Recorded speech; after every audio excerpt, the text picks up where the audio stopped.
এ হলো সেই ঘটনা যেদিন মাটি নিজেই মানবতার বিরুদ্ধে সাক্ষী হয়ে দাঁড়াবে। এ হলো সেই কাহিনী যখন অহংকার আর গর্ব মক্কার নেতাদের চোখে পর্দা টেনে দিয়েছিল। হিসাব কিসের হিসাব? আরে এসব কথা ছেড়ে দাও, আমরা মক্কার সর্দার, আমাদের কি হিসাব? এগুলো সবই গল্প কাহিনী। আমরা মরার পর আবার জীবিত হব, এই পচাশুরা হাড়গুলো কিভাবে দাঁড়াবে? এটা সেই মজা আর উদাসীনতার গল্প যখন তারা ছোট কাজকে হাসির খোরাক বানিয়ে দিত। দেখো, একটা খেজুর দিয়ে জান্নাত কিনবে, এই তুচ্ছ জিনিসটারও নাকি ওজন আছে। তাদের কাছে ওজন মানে ছিল শুধু স্বর্ণ মুদ্রা আর মক্কার আকাশ ছোঁয়া পাহাড়ের মতো সম্পদ। ছোট ভালো কাজ, ছোট গুনাহ, তারা ভাবত এগুলো এতই হালকা, হিসাবের খাতাতেই উঠবে না। তারা জানতো না তাদের পায়ের নিচের ওই নীরব মাটি সব দেখছে, সব শুনছে এবং আল্লাহর হুকুমে প্রতিটি পদক্ষেপ রেকর্ড করে রাখছে। ঠিক সেই সময় যখন তাদের অহংকার আকাশের সীমানা ছুঁয়ে ফেলছিল, তখন আল্লাহ নাজিল করলেন এক সূরা যা মক্কার পাথর হৃদয় মানুষদেরও ভেতরটা কাঁপিয়ে দিল। চলুন সূরাটি সহজভাবে বুঝি। বিসমিল্লাহির রহমানির রহিম। পরম করুণাময় ও অসীম দয়ালু আল্লাহর নামে শুরু।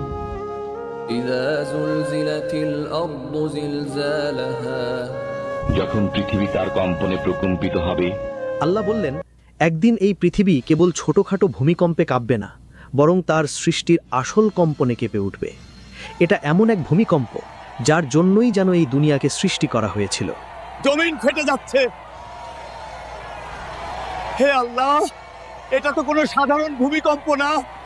এই কম্পন এতটাই তীব্র হবে যে মক্কার সেই বিশাল পাহাড়গুলো যাদের তারা অটল ভেবেছিল তা তুলোর মতো উড়ে যাবে, সবকিছু ওলট পালট হয়ে যাবে।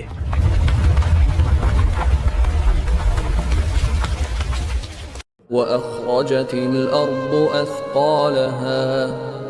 যখন সে তার বোঝা বের করে দেবে। বোঝা মানে শুধু মৃতদেহ নয়, কবর ফেটে যাচ্ছে, মৃতদেহ বের হয়ে আসছে। তার সঙ্গে সব গোপন পাপ, গোপন নেকি,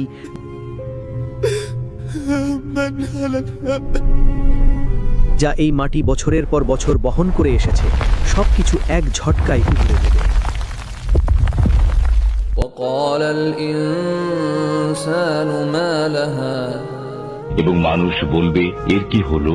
সেদিন মানুষ ভয়ে চিৎকার করে বলবে, এ পৃথিবীর কি হলো, কেন এমন হচ্ছে? সত্যি সত্যি সেই কিয়ামত নাকি? যে মানুষ একদিন বলেছিল, কিসের কেয়ামত, এই পচাশুড়া হাড় আবার জীবিত হবে নাকি, সেই মানুষই সেদিন পালানোর জায়গা খুঁজে পাবে না। ইয়াউমাইযিন তুহাদ্দিসু আখবারাহা। সেদিন সে তার বৃত্তান্ত বর্ণনা করবে। বিআন্না রাব্বাকা আওহা লাহা। কারণ আপনার পালনকর্তা তাকে আদেশ করবেন। তারপর এমন এক দৃশ্য যা মানুষের কল্পনাতেও ছিল না। সেদিন মাটি নিজেই তার সংবাদ বর্ণনা করবে, কারণ আল্লাহ তাকে আদেশ দেবেন। রসুল সাল্লাল্লাহু আলাইহি ওয়াসাল্লাম একদিন এই আয়াতটি তিলাওয়াত করে সাহাবীদের জিজ্ঞেস করলেন, তোমরা কি জানো মাটির খবর বলতে কি বোঝানো হয়েছে? সাহাবীগণ বললেন, আল্লাহ ও তার রাসূলই উত্তম জানেন।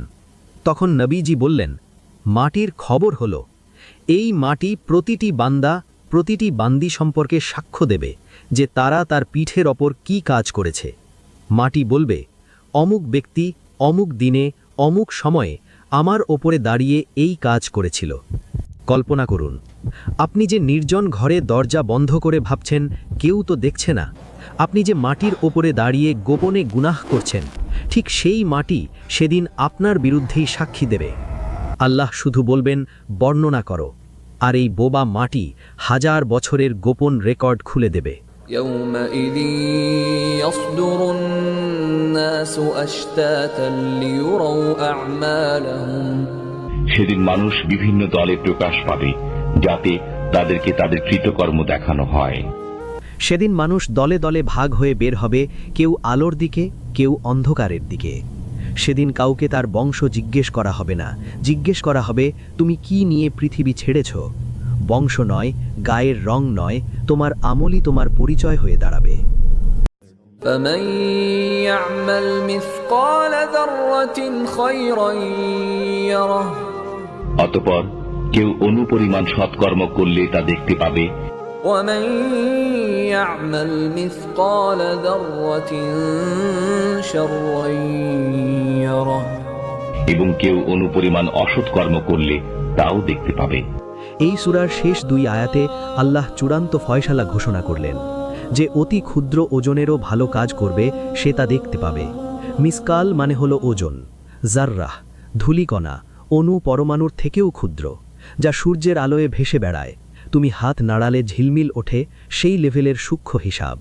আমরা অনেক সময় ছোট নেক কাজকে গুরুত্ব দিই না, অথচ রাসূলুল্লাহ সাল্লাল্লাহু আলাইহি ওয়াসাল্লাম বলেছেন, তোমরা জাহান্নামের আগুন থেকে বাঁচো খেজুরের এক টুকরো সদকা করে হলেও। তোমার একটি আন্তরিক হাসি, রাস্তা থেকে সরিয়ে রাখা পাথর, গোপনে দেওয়া কিছু টাকা, মায়ের ক্লান্ত চোখের সামনে রাখা এক গ্লাস পানি, এগুলো সবই ওজন রাখে। ছোট গুনাহ সম্পর্কেও আমাদের সাবধান হতে হবে।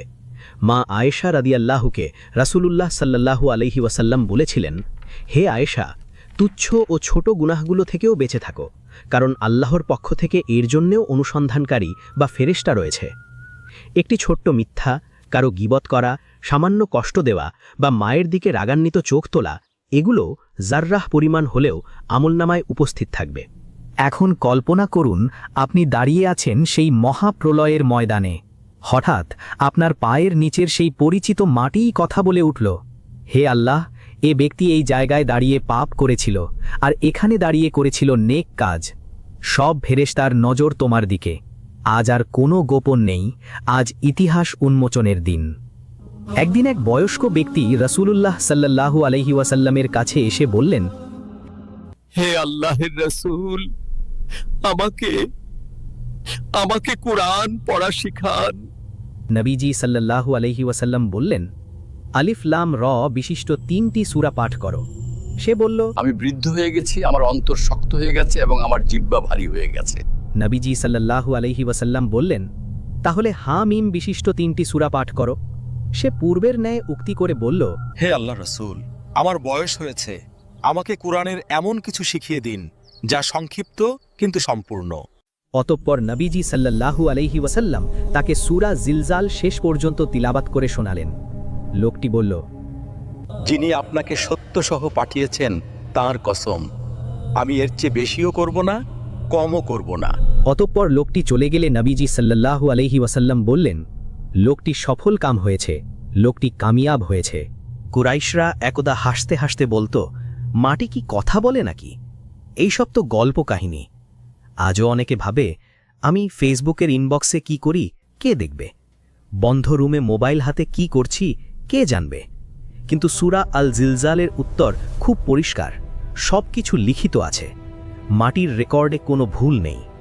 আজ যদি আমরা বদলে যাই, গোপন পাপকে গোপনে তওবা দিয়ে ধুয়ে ফেলি, গোপনে নেক কাজ বাড়িয়ে দিই, তাহলে এই মাটি সেদিন আমাদের বিরুদ্ধে নয়, আমাদের পক্ষেই সাক্ষী দেবে। আল্লাহ আমাদের সবাইকে সূরা আল জিলজালের শিক্ষা অনুযায়ী নিজের জীবন ও আমলকে গুছিয়ে নেওয়ার তৌফিক দিন।